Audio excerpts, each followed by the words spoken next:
Hello and welcome to Spine Time. My name is Roger Härtl. I'm your host today. I'm the neurosurgical director of spine at Weill Cornell and one of the co-directors of the Center for Comprehensive Spine Care here on the Upper East Side in New York.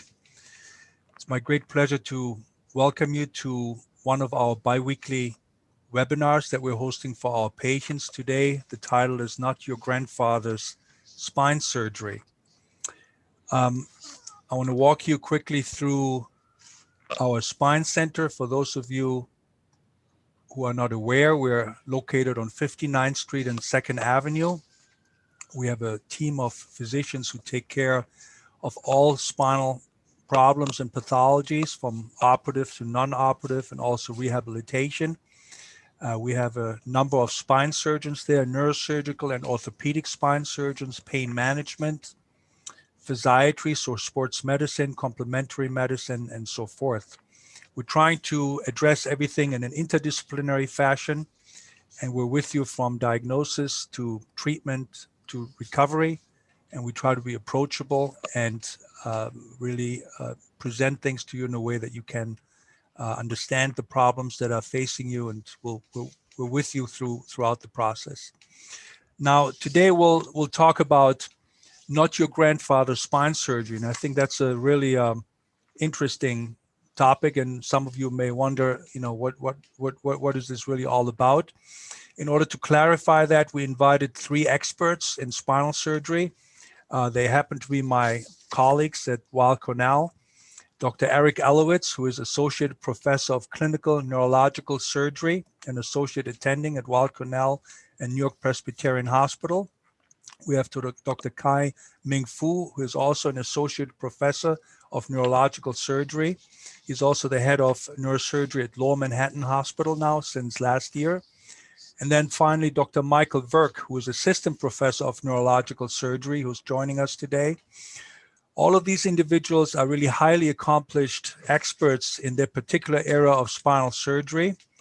And they're going to enlighten us as to how surgery nowadays is so much better and so different from the type of surgery our grandmother or our grandfather had in the old days. So we'll start with Eric, who's going to walk us a little bit into the area of spinal surgery. And before you start, Eric, what was the oldest patient that you've operated on? I would say probably 93 years old. A patient who was otherwise very functional, but was developing a back pain, leg pain, and spinal stenosis. And certainly with some of the minimally invasive techniques, we could do this in even patients who are quite old, as long as we know they are healthy enough to undergo the surgery. I know you put together a few slides for us to kind of get us started with this topic. You want to talk a little bit about those slides? Sure, by all means. I really wanted to talk about some of the technologic advances in spine treatment, and thank you very much, Roger, for asking me and organizing this program. I've been doing surgery now for many years, and I've seen a tremendous evolution in the techniques. And if we think about our lives, technology has changed it so dramatically. We didn't think about the internet, iPhone, GPS that we have on our phones, and the same type of advances follow us in surgery and should follow us. So sometimes I think of it like the horse and buggy of the kind of surgery that we were doing, so the kind of surgery that I may have been trained on decades ago. But now, we move to the next slide, we have propelled into the rocket age. And I think it's really important, especially at Cornell, we have a commitment to be state of the art, to be innovative. We want to bring these techniques to our patients so that we have better outcomes with less invasive procedures. Next slide. Yeah, Eric, that's great. Well, what are some of the specific things that really have evolved over the years that allow us to do these surgeries safer and more efficient? I think there are multiple advances. I can't say there's just one. Probably starting with new imaging. techniques. So we go into the OR, we know what we're going to confront. We're no longer doing exploratory surgery. We understand based on all the different testing. We have really state-of-the-art, high-resolution MRI scans. So we know what we're going to confront. We know before we go in what the surgical plan is, and not kind of just sort of guessing or thinking, oh, we're going to explore and kind of figure it out. So I think, to me, one of the biggest advances over the years has been imaging, just to know ahead of time, making the right diagnosis and then the right surgical plan for the patient. Yeah, and Eric, we all, I think we really, we can say that we're really world leaders when it comes to, minimally invasive spine surgery. That's what we've done for many years. And all of us, we all, as we're here today, we're all doing minimally invasive surgery. And I want you to talk a little bit more about that. And then we'll also get into more complex surgery, deformity surgery, navigation, robotic surgery. We want to tackle a lot of these because I know that a lot of our listeners are really interested in finding out what those really entail. Eric, you as a pioneer of minimally invasive spine surgery, maybe tell us a few words. How did you get into, how did you as a surgeon get interested in minimally invasive surgery, and what do you see as the advantages for our patients? I think my personal evolution was I was not satisfied with the way that surgery was being done. This is going back to, probably 25 plus years, where in order to do an operation, they had to open up, make a big incision, open up the whole back, dissect away the muscles from the spine. And, my goal as a surgeon was to strengthen the spine. Yet we knew that by doing the procedure, we were in many ways weakening the spine. So we found better ways of using small incisions, tubes like keyholes, microscopes, using computers in the operating room, sometimes different approaches, in order to do the same work on the inside, but with much smaller and much less invasive techniques, really so we're not damaging the muscles. Yeah, and I think you've really spearheaded now over the last years surgery that we call endoscopic spine surgery, right? Yeah, this is really a tremendous advance. And I think when I was in training, in order to do a discectomy patient had a herniated disc, they would be in the hospital for a week. I remember that. We would make an incision, 8-inch incision, to do that surgery. And now doing this, we're all doing this kind of surgeries with much smaller incisions, doing them ambulatory. So patients going home, using the endoscope, the incision is just about 1/4 of an inch. The visualization is excellent. You could really see what we're doing, but using a camera and a screen and watching on the TV screen. So we're not losing accuracy in a procedure such as this, but we are reducing the damage to the tissues, making it much less traumatic. No way patients can get home the same day, get back to their lives much quicker, and have better outcomes. Yeah, and I think it's important for patients also to understand that obviously not every spinal problem can be treated with endoscopy. You really have, and that's really the purpose of the spine center. You got to come up with a plan, and you got to get the right diagnosis. And then if you have a herniated disc or maybe certain types of stenosis, then endoscopy may be a great option. Is that true? I agree entirely. We can't use the same technique for every kind of a problem. I think you're right that our philosophy at Weill Cornell is to be as minimally invasive as possible, but we also want to address the patient's problem, there's whatever it is, pain, difficulty with walking, in the best, most effective way for the long term. Certainly, we hope that in most cases we can do a very minimally invasive surgery, maybe endoscopy, but I'm the first to acknowledge and tell patients very often that unfortunately, in some cases, minimally invasive surgery may not be the best option for them. Yeah, and I think that gives us a nice kind of transition. We're going kind of from the smallest surgery to maybe the biggest surgery that is still, however, very, very safe and very effective. And I I'm really excited to have Kai here and Mike Virk, of course, Dr. Fu and Dr. Virk, who are really, specialty trained and fellowship trained experts for deformity surgery using less invasive and minimally invasive surgical techniques. So maybe Dr.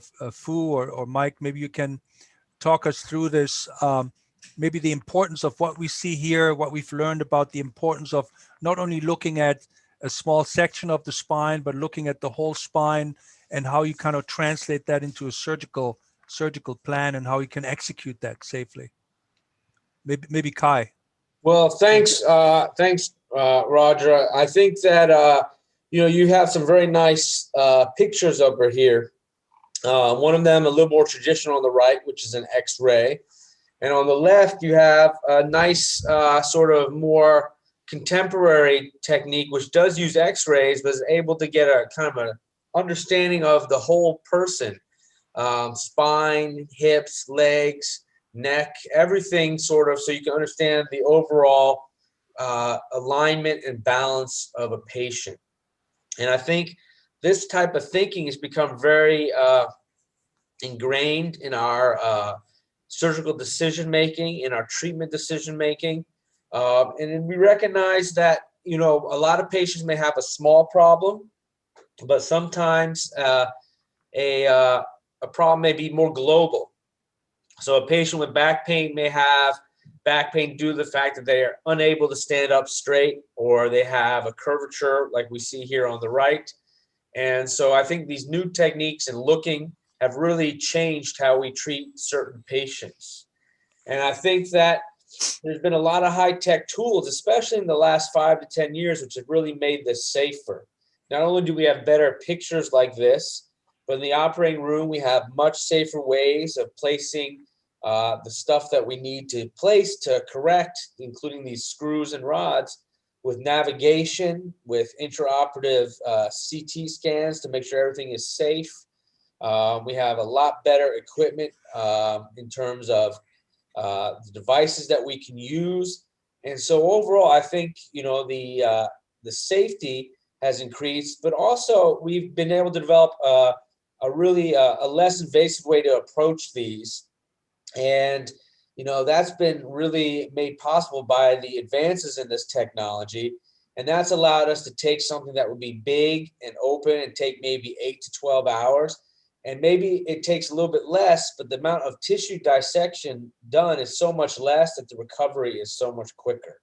And that might be something that, Dr. Virk would like to comment on.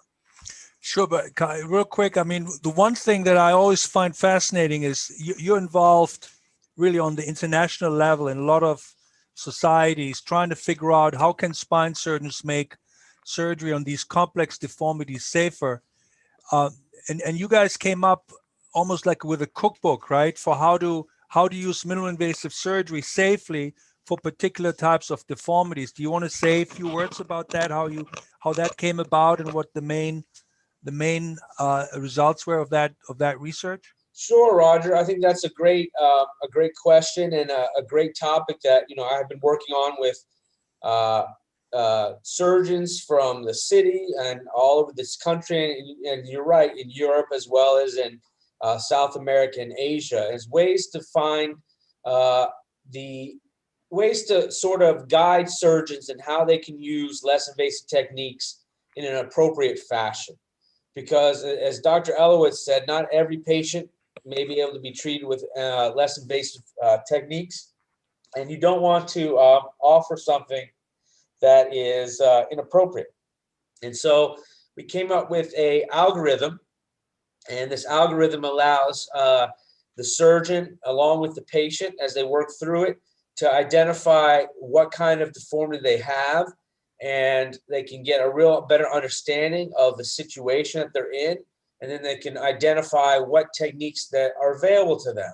And they may decide that a regular or a more traditional surgery is important, or they may decide that a less invasive surgery is the right approach.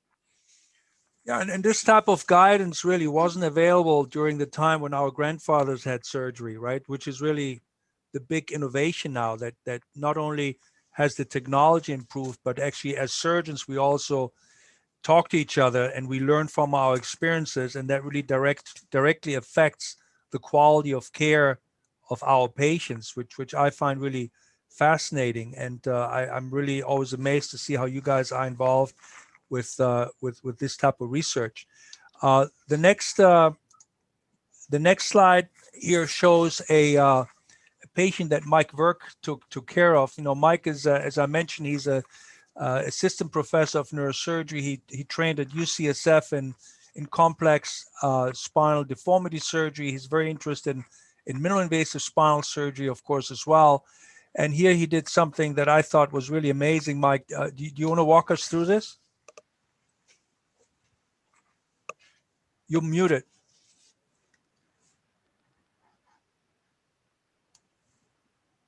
I think you're muted, Mike. Great, thank you, thanks, Roger. So this is a patient who did come to clinic, and this is an example of what a little bit of a theme that everyone's been mentioning. Both patients and surgeons have benefited tremendously from the innovations in our imaging quality. But this particular patient, 60-year-old, formerly very active. I believe she was a dancer, and she had developed back pain over the course of 25, 30 years, a lot just from wear and tear, from part of her profession and her hobby, but also due to just our standard degenerative arthritis, something that not a single human really gets out of here without some burden of. And for her, it affected her spine considerably. And she noticed that she was gradually leaning forward over time, which is normal with aging.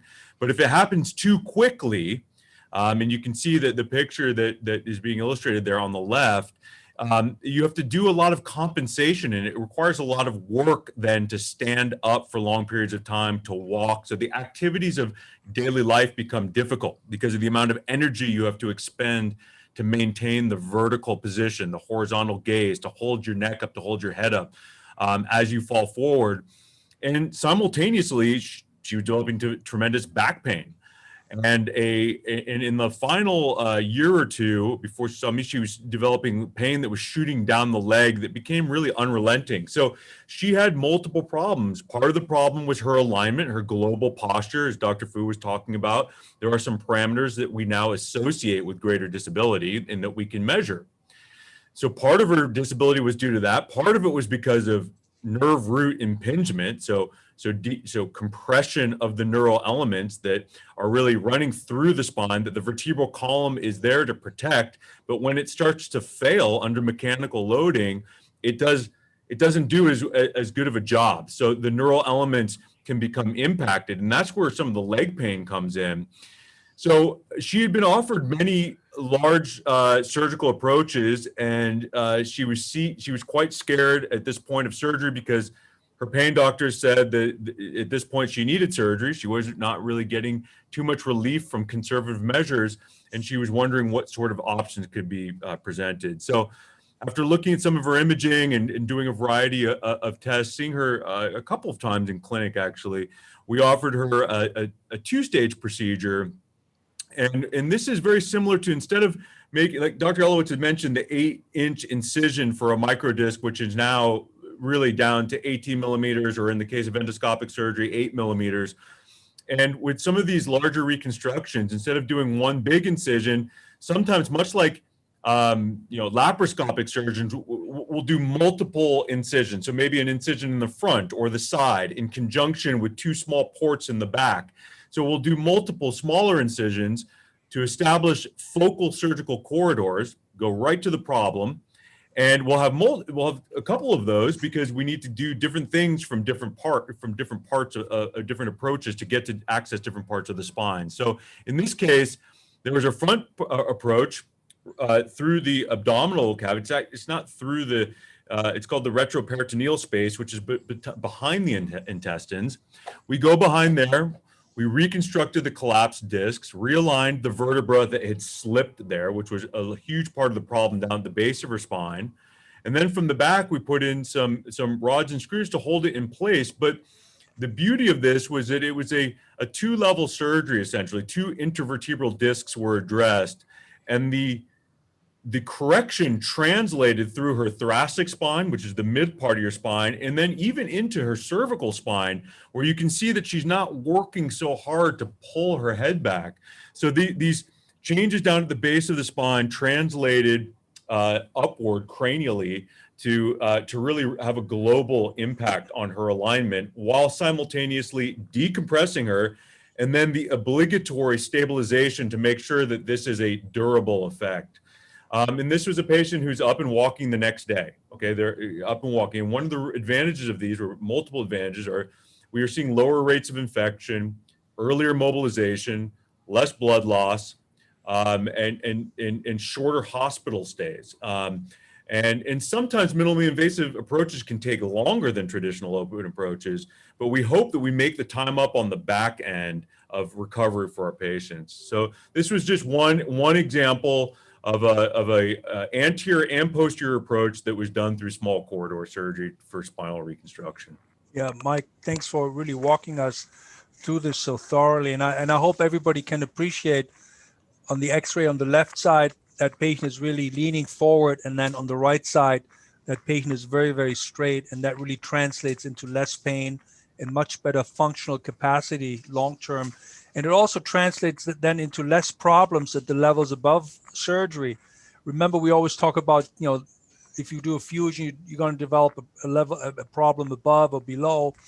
Now we know, based on the work that Kai and the others have done, we know that chance of developing problems at the level above or below the fusion is much less if the first surgery is done right. And I think that's one of those differences that our grandfathers didn't really know. They didn't understand the importance of spinal balance. They just looked at the focal problem. Now we'll move on. We'll move on a little bit to the technical gadgets that we use in the operating room. And maybe one of you guys, I don't know, Kai or Mike, if you want to say a few words about the navigation systems that we use and how we use that. Maybe Kai, you want to say something? Sure. Thanks, Roger. I think, in the last 10 years, there's been a real move towards safer navigation. And I think that what this allows us to do is, it shows over here on the right side, it allows us to visualize the spine and place the instrumentation with a good 3D representation. In the past, we would do a lot of indirect identification of the location of these screws, either by feel. Sometimes we would use a little ball to feel if we were in the right place, and we would sometimes have some x-ray guidance to help us. But there was an accepted rate of about 10 to 15% of misplaced screws as, okay. I think with the current state of navigation, that's really down to 1 to 2%.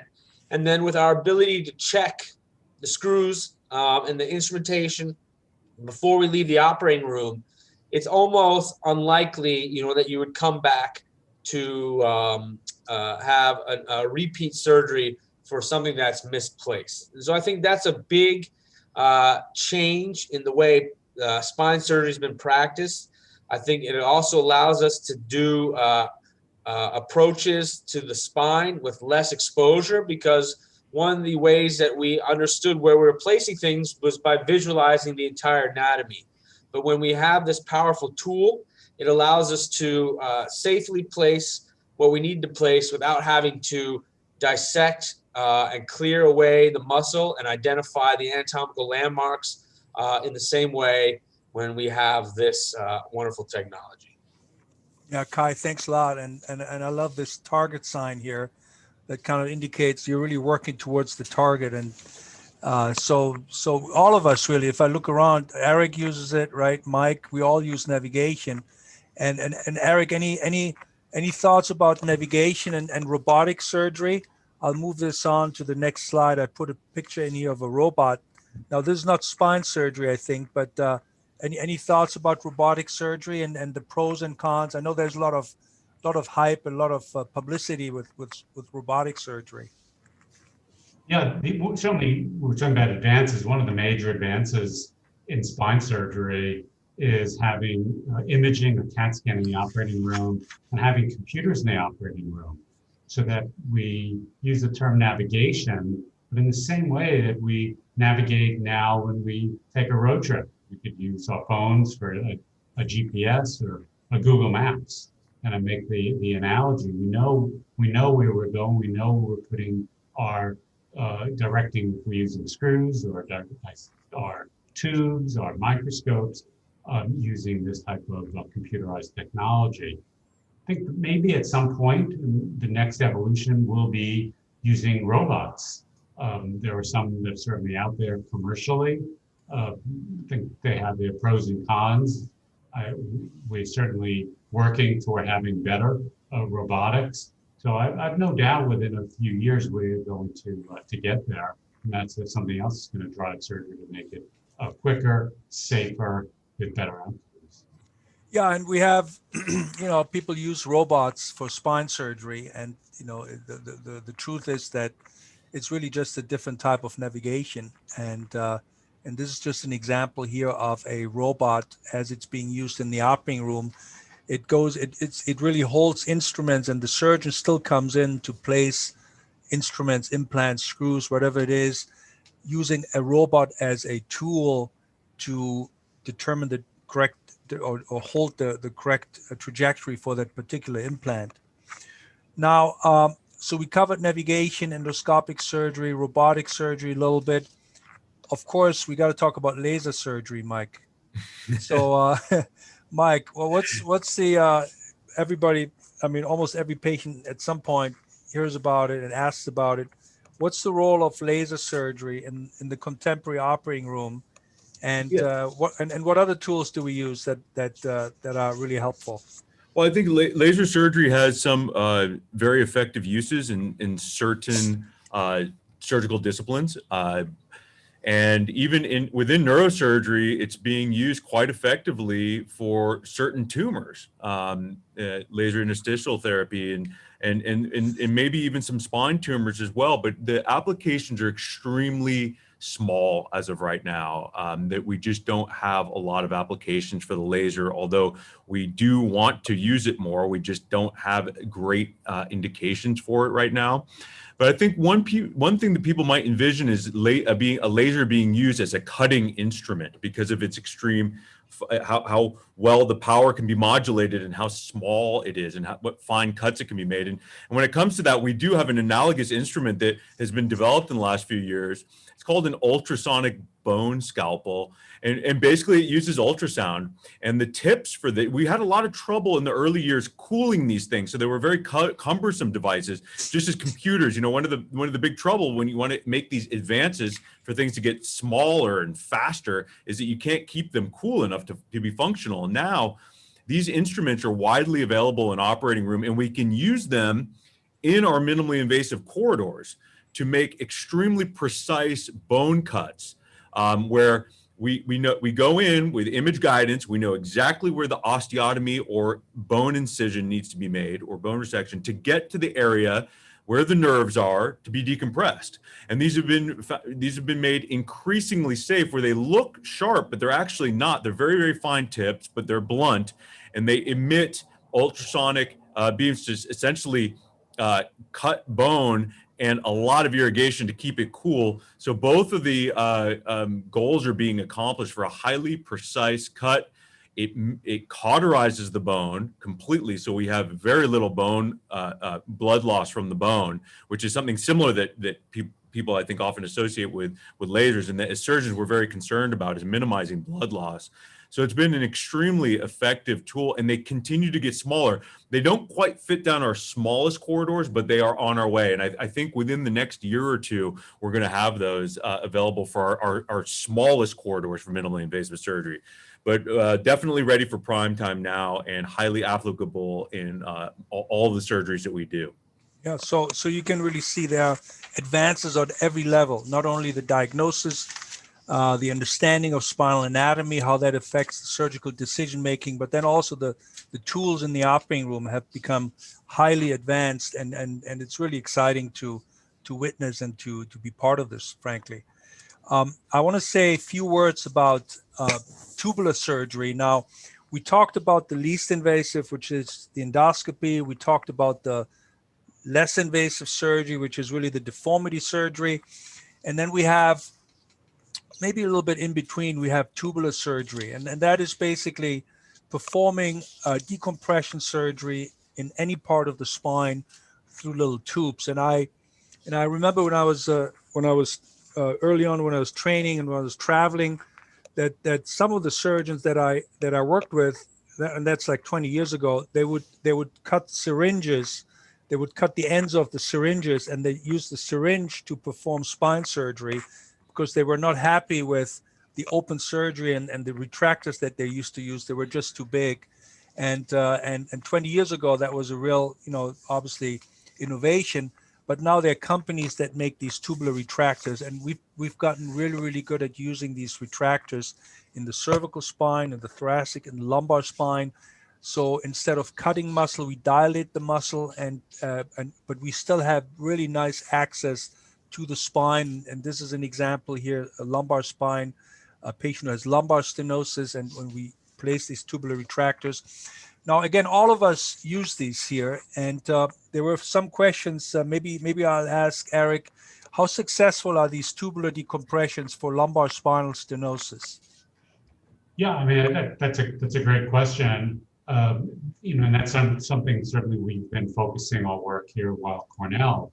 It's all well and good to come up with a procedure that may be less invasive, but is it as good? Is it sustainable? Are the patients doing as well? So certainly one of our focuses to monitor the outcomes of our patients after these kind of surgeries. And the answer is yes. In the right patients, the minimally invasive surgery is just as, if not more, successful than the more traditional open surgeries. Yeah, and that's absolutely true. And I asked that question initially, what was the oldest patient you operated on? And I think all of us probably have operated on patients in their 90s. And this is exactly the type of surgery that works well because there's no blood loss. The infection risk is essentially eliminated. And these patients do really well after surgery if obviously performed properly and safely. So tubular surgery, endoscopic surgery, we covered that. I want to say a few words about biologics as well, because that is something that patients always talk about. And this also then kind of goes into the area of research. As I mentioned initially, we're here at the Center for Comprehensive Spine Care, where not only do we have surgeons here, but we have pain management, physiatry, and we all work together in working up our patients and treating our patients. And in terms of the treatment, a lot of what comes out of, which is kind of related to surgery, but not in the traditional sense, is augmentation with biologics, with stem cells, with PRP, and so forth. Some of the research that I'm involved with is actually creating in the lab discs that we grow in the lab that we can then implant instead of doing a fusion operation. For example, in the cervical spine, where we can insert biological discs that then integrate into the anatomy and take over the function of a regular disc. We also work on biological disc repair, and there was a question in the audience, and that was related to the chance of a recurrent disc herniation. And maybe, Mike, you want to say something about that? That's really one of our biggest challenges. Is that correct? The occurrence of recurrent disc herniations? Yeah, it's been a very tough nut to crack, and it has. People looked at this forever. The problem with a disc herniation is that it's cartilage, right? It's a cartilaginous defect, and we haven't really figured. Cartilage is not something that we really regenerate, and unfortunately, it's the lining of almost all of our joints. And so as we wear it down, we were given a finite amount. And after we're growing and after our youth and our primary growth years, we essentially just wear it down throughout life. And there are episodes where you can have some accelerated wear and tear of cartilage, such as when you have an annular fissure or the lining of the disc tears and some of the soft middle part can come out. And when that happens, if it goes into the neuroforamen or into the canal and pushes on a nerve root, it can cause symptoms, things like pain, numbness, weakness. Those are all symptoms from a herniated disc. So our treatment for that is to go in and decompress the nerve root. We remove just that fragment of disc generally that is pushing on the nerve to take the pressure off the nerve to treat the symptom. Okay, so it's pretty straightforward concept, right? Pressure on the nerve, remove the pressure. The problem is there remains an annular defect and there remains cartilage that's been lost because some percentage of that disc was pushed out. So how do we go about regenerating this? And that's a topic that has consumed many people with respect to their scientific inquiry and the research funding that they're using to figure out a way. And Dr. Härtl, I mean, you know more about this than really any of us because you have a collaboration up at the undergraduate Cornell bioengineering lab up there where you're working on this actively, and I'll let you speak to the details. But the concept of either repairing the annulus so no disc herniates, or of course, much more of a kind of the pie in the sky, the holy grail would be, how do we actually regenerate the disc? That would be a wonderful thing because we are wearing them down and it causes problems. So we're working on that. There are a couple of items that are of techniques and technologies that are just coming to market for use. They've been recently introduced. And then biologics is a extremely active area of research. That's where we use stem cells that can be harvested, autologous stem cells, so harvested from the patient himself, or maybe one day from other sources that we can use to regenerate discs. And that's a really hot topic for research and something that we are making slow but steady inroads into. Yeah, Mike, thanks for kind of giving us really this nice introduction overview. And that's exactly right. And we have we have a number of different research protocols ongoing. For example, the picture below shows you that we can use stem cells for patients with disc degeneration and back pain. Ricky Singh runs that here in the Spine Center. So in selected patients who have what we call discogenic low back pain, we can offer them stem cell injection into those discs with the goal to regenerate. But again, that's something that we are studying. There's no guarantee yet that this is really going to work, but it looks very, very promising. We're also offering now in patients who have a microdiscectomy in the operating room, we can actually do the same thing. But again, we're studying that. The risk of recurrent disc herniation, as one of the somebody in the audience was asking, is about 10-15%. And unfortunately, there's not much we can do right now because we cannot really fix the hole where that disc herniation came from. There are devices now available, and we have them. And I think Eric is going to start using them as well as myself and maybe some of the other surgeons. Eric, do you want to say a few words about those? Sure. One of the issues is when a patient has a herniated disc, is that the outer part of the disc, which is called the annulus, and that is like fibers. It's like if you have a torn fabric, they make the analogy, and some of the inner stuffing could come out. So what we do with surgery, if that part of the disc that has come out, the protruded part, what's herniated, is pinching a nerve causing pain, we can go in to remove that. But the fibers take time to heal, and they don't always heal 100%. Heals probably in 85-90% of patients. But there's always that risk that there can be another piece of disc coming out. So there are some new devices that have been developed, FDA approved, to place into that opening. It seals, it anchors itself into the bone. The early data looks good in terms of preventing a recurrent herniated disc. Certainly optimistic, but I think time will tell. Yeah. So I think we covered really all the exciting areas within spine surgery. We started with more traditional surgery. We talked a little bit about grandfather surgery. All of us, we operate on patients in any age group, as we found out. And that is really because surgery has really advanced tremendously over the last 20 or 30 years. And We talked about endoscopic surgery. We talked about tubular surgery. We talked about GPS systems in the operating room for navigation to precisely locate pathologies, but also precisely place implants as necessary. We talked about robotic surgery, which is clearly in evolution, and it's going to evolve much further than it has already. And then finally, we also covered biologics and the potential of using biologics to regenerate degenerated discs and maybe even replace discs. So as you can see, there's a lot of excitement and there's a lot of really science that's ahead of us.